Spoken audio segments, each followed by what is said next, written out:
अगर तो यजीद खिलाफत में से निकले फिर इसका मतलब है कि ये निजाम मशकूक है।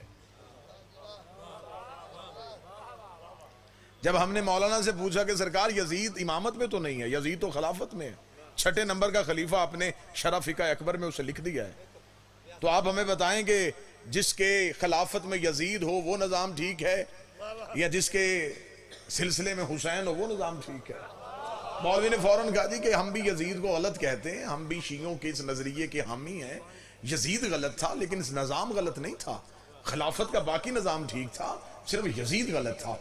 आप एक यजीद की वजह से पूरा निजाम खिलाफत गलत करेंगे? इमरान भाई, पहले से लेके आखिरी बंदे तक जो बंदा इस मौजूदा दौर में अखबार पढ़ता है और टीवी देखता है, अगला जुमला वो भी ना समझेगा तो फिर कभी भी नहीं समझा जाएगा।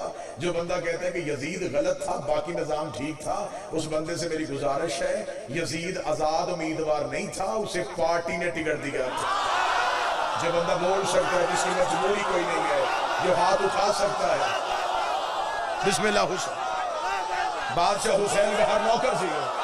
यजीद आजाद उम्मीदवार था, यजीद को पार्टी ने टिकट दिया था, वो खिलाफत के मेयार पे पूरा उतरा था तो फिर उसे खलीफा बनाया गया था। इमामत में ऐसा क्यों नहीं कोई आया? और आज मैं पूरे मुल्क पाकिस्तान में बल्कि पूरी दुनिया में इस मजलिस को देखा जा रहा है, मुझे बादशाह हुसैन की इज्जत की कसम है, अपनी अज़ादारों की तर्जमानी करते हुए जब हालात बदलते हैं, रुख बदलते हैं, मेरा मजहब उतना ही चमकता चला जा रहा है, मेरा मजहब उतना ही उभरता चला जा रहा है। थोड़े दिन पहले इस मुल्क के बहुत बड़े मौलाना फजल रहमान ने अपने साथ मौलवी लेके इस्लामाबाद में ट्रक के ऊपर खड़े होकर ऐलान किया था कि मैं इस निजाम को नहीं मानता क्योंकि ये इलेक्शन ठीक नहीं हुआ, इसमें धांधली हुई है, इसमें धांधली हुई है, इसमें धांधली हुई है, हम एहतजाज करेंगे, हम सड़कों पे आएंगे क्योंकि धांधली हुई है। आज तेरे घर में आग लगी तो तुझे आज याद आया कि धांधली हुई है। 1400 साल से हुसैन के मातमी हाथों में अलम अब्बास का उठा के गली गली यही कह रहे थे कि नबी के बाद धांधली हुई। हम भी नबी के बाद यही कह रहे थे कि नबी के जाने के बाद फैसले मेरिट पे नहीं हुए।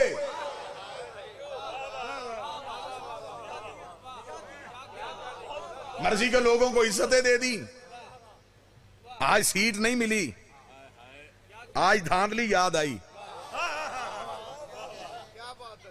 हमारा किसी सियासी ग्रोह से ताल्लुक ही नहीं, बस हम मोमिनीन की कोई वाबस्तगियां होती हैं, कोई ताल्लुकदारियां होती हैं, वरना मजहब शिया सियासत का मजहब नहीं। ये मजलिस नहीं, ये कौमी कन्वेंशन होता है। फजाइल के साथ साथ हम मिल्लत के हालात दुनिया को बताते हैं। आप सिर्फ ये समझते हैं कि जितने बंदे आज यहां बैठे हुए हैं ये मजलिस सुन रहे हैं, ये वीडियो कैमरा उन लोगों को मजलिस सुना रहा है जो सिर्फ ये सुनना चाहते हैं कि शिया अपने इज्तिमात में कहते क्या है। लिहाजा मुझे आपकी ताईद चाहिए, दाद नहीं, ताईद चाहिए आपकी। आपकी ताईद के साथ मैं जुमला अदा करूंगा, हम हर उस हुकूमत के दोस्त हैं जो हुसैन की दोस्त है।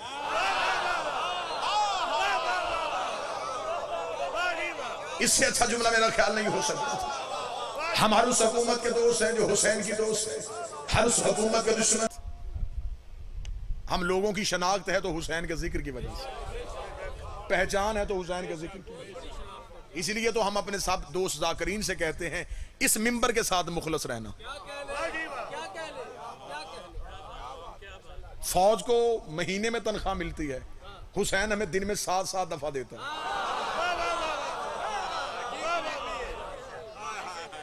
गाड़ी का दरवाजा सदात खोलते हैं। इतने बंदे किराए पे जबरदस्ती बसें दे के भी नहीं उठाए जा सकते जितने हुसैन के नाम पे एक इश्तिहार दे के आ जाते। भाई हुसैन से मोहब्बत है, हमारा मरकज जो है मोहब्बत का वो हुसैन है। इसी मिंबर की वजह से पूरे मुल्क में जाने का मौका मिलता है, पूरी दुनिया में जाने का मौका मिलता है। लुत्फ दुबाला हो जाता है जब गैर मजहब की तारीफ करें। इमरान भाई सुनने वाली बात, बरतानिया के इमिग्रेशन काउंटर पे मैंने अपना पासपोर्ट दिया, सामने गोरा अंग्रेज बैठा था, उसने मेरा पासपोर्ट थामा, उसने थाम के मुझसे पूछा कि क्यों आए हो हमारे मुल्क में। मैंने कहा कि मैं एक रिलीजियस रिसाइटर हूं, मजहबी तकरीरें करता हूं, अपने मजहब की नुमाइंदगी के लिए आया हूं। अब वो ये बात आप जहन में रखिएगा कि वो सहमे हुए हैं मुसलमानों से। दहशतगर्दी का लेबल है हमारे ऊपर। जो दाढ़ी दीन की अलामत थी वो दहशतगर्द की पहचान है। मुस्लिम नाम से वो घबराते हैं। उसे मेरा पासपोर्ट देके उसने कहा कि तुम मुसलमान हो? मैंने कहा जी मैं मुसलमान हूं। अगला सवाल किया, पूरे मुल्क का नुमाइंदा मजमा। अगले सवाल ने मेरा सीना चौड़ा कर दिया। उसने एक लम्हा देर किए बगैर कहा, उसने कहा प्रॉफिट के दोस्तों को मानते हो या घर वालों को? बैठा कोई बंदा तो बात समझ सकता है। हाय हाय हाय, नबी के दोस्तों के कायल हो या नबी के घर वालों के कायल हो, मुझे इज्जत हुसैन की कसम है, इतना नशा मुझे करोड़ों के शियों के मजमे में नहीं आया। मैंने अपने सीने को चौड़ा किया, सर को फख्र से बुलंद किया। मैंने कहा मैं कल भी हुसैन के नौकरों का दोस्त था, आज भी हमें नबी के घर वालों से प्यार है। उसने अगले लम्हे में स्टैंप लगा के पासपोर्ट मेरे हाथ में दिया। उसने चुप करके गुजर जा, हमें यकीन है जो नबी के घर वालों का कायल हो वो कभी दहशतगर्द हो ही नहीं। हद हो गई है। आज बंदे कहते हैं खिलाफत वाला निजाम ठीक है जी, खिलाफत राशिदा को माने। हम खिलाफत राशिदा के कायल हैं। मैं शिया को शिया नहीं समझता जो खिलाफत राशिदा को ना माने। मैं शिया को काफिर समझता हूं जो खिलाफत राशिदा का कायल ना। लेकिन तारीख वाली खिलाफत राशिदा नहीं, कुरान वाली खिलाफत राशिदा जो अली से शुरू होती है और महदी पे खत्म होती है। आज बंदे कहते हैं जी यजीद गलत, तेरी मजबूरी है यजीद को गलत कहना। वारदाती खानदानों का एक तरीका कार होता है। जब ये किसी केस में फंस जाते हैं कि एक बंदे से पेश करवा के उससे सारा जुर्म का एतराफ करवा के बाकी बंदे बचा लेते हैं। एक बंदे को पेश करते कि तू मान जा सब कुछ मैंने किया। लेकिन जब तफ्तीश चलती है फिर तफ्तीश करने वाले उसे सामने बिठा के पूछते हैं कि तू किसी के कहने पे मान रहा है, लेकिन तू अकेला नहीं। बता ये मंसूबा कहां बना था? ये तेरे हाथ में हथियार था, ये किसने दिया था? तुझे उस जगह तक पहुंचाने वाला कौन था? तुझे वहां से लेके आने वाला कौन था?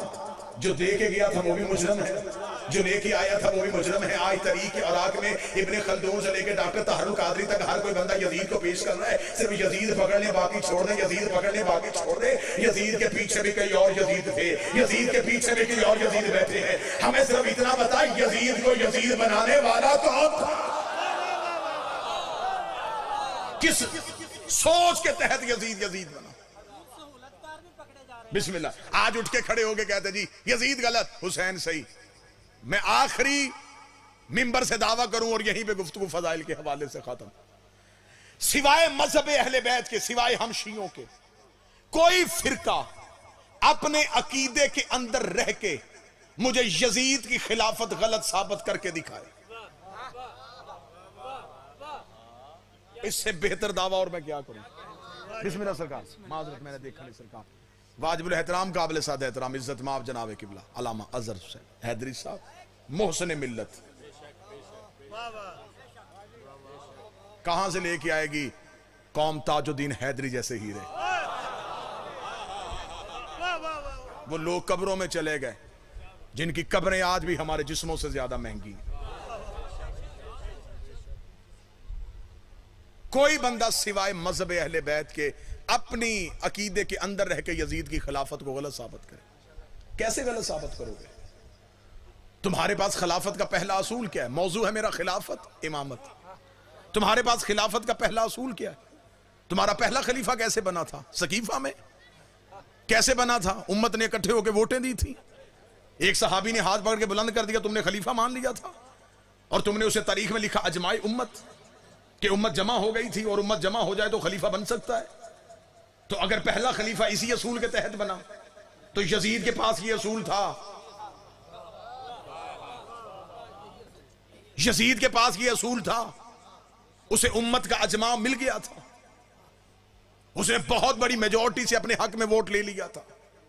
इसका मतलब तेरी खिलाफत का पहला असूल यजीद के पास था। तेरी खिलाफत का दूसरा असूल यह है कि पहला जाता हुआ दूसरे को नामजद करके चला जाए तो उसे भी खलीफा मान लेते हो। यजीद के पास यह असूल भी था, उसे उसका बाप जाता हुआ नामजद करके गया था। तुम्हारे पास खिलाफत का तीसरा असूल यह है कि शूरा कमेटी बना के फैसला करवा लो, तुम उसे भी खलीफा मान लेते हो। यजीद के पास ये असूल भी था, उसे कमेटियों से नहीं, उसे मुफ्तियों से फतवा ले लिया था। इसका मतलब है तेरी खिलाफत का पहला असूल यजीद के पास, तेरी खिलाफत का दूसरा असूल यजीद के पास, तेरी खिलाफत का तीसरा असूल यजीद के पास। आज मस्जिद के मौलवी से लेके मुफ्ती मक्का तक जो उठता है तो कहता हुसैन सही था, यजीद गलत था, हुसैन ठीक था, यजीद गलत था। तेरी मजबूरी है हुसैन को ठीक कहना, तेरी मजबूरी है यजीद को गलत कहना। तू सिर्फ हुसैन को ठीक ना कहे, पूरे निजाम को गलत कहे। तू मान हुसैन ठीक था, अजमा गलत था, हुसैन सही था, नामजद करना गलत था, हुसैन सही था, कमेटी बनाना गलत थी। तू मान गदीर सही था, शकीफा गलत था।